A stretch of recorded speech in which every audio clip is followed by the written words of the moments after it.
జిల్లా ముదిరేపల్లిలో రాజశ్యామల యాగం అతి వైభవంగా నిర్వహించినట్లు అమరావతి మాజీ బ్రాండ్ అంబాసిడర్ అంబుల వైష్ణవి తెలియజేశారు. ముఖ్యంగా అమరావతి రాజధాని నిర్మించాలని, రాష్ట్రంలో అధ్వానంగా ఉన్న రోడ్లు రవాణా వ్యవస్థలో మెరుగుపరచాలని, యువతలో మారక ద్రవ్యాల నుంచి దూరంగా ఉంచి విద్యను పెంచేలాగా అనేక యూనివర్సిటీలను తీసుకొని రావాలని ఆ భగవంతుని కోరుతూ యాగం నిర్వహించినట్లు తెలియజేశారు.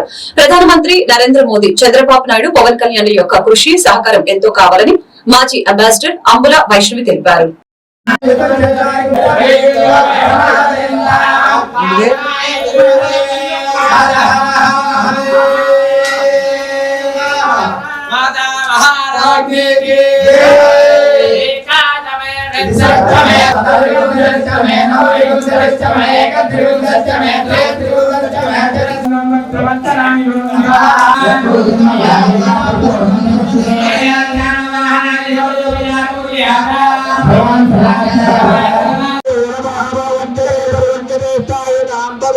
మోనమోని కేరవే పరిచరాయారణ్యానాం పతయేన మోనమద్దుతాదిభ్య దిగాదుం దిభ్యాముత్తదాం పతయేన మోనమోసిమభ్యోనత్వజభ్యవయుందాం పదేన మోనమోస్తేజనే గురుజాగులింజానాం పదేన మోనమో.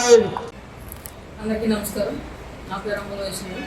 ఉన్నేపల్లికి చెందిన ప్రముఖ వైద్యులు డాక్టర్ మనోజ్ గారి కుమార్తెను.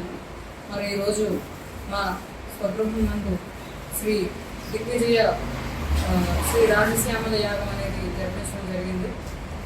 హిందూ మతాన్ని కాపాడాలని, అలాగే ఆంధ్ర రాజధాని అమరావతి నిర్మాణం ఏ ఆటంకాలు లేకుండా పూర్తవ్వాలని, అలాగే రాష్ట్రం బాగుపడాలని, అలాగే ముఖ్యంగా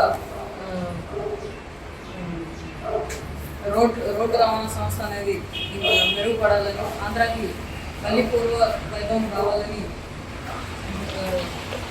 శ్రీ ముఖ్యమంత్రి చంద్రబాబు నాయుడు గారి పేరు మీద, అలాగే నరేంద్ర మోడీ గారి పేరు మీద, అలాగే పవన్ కళ్యాణ్ గారి పేరు మీద ఈరోజు మేము యాగం జరిపించడం జరిగింది.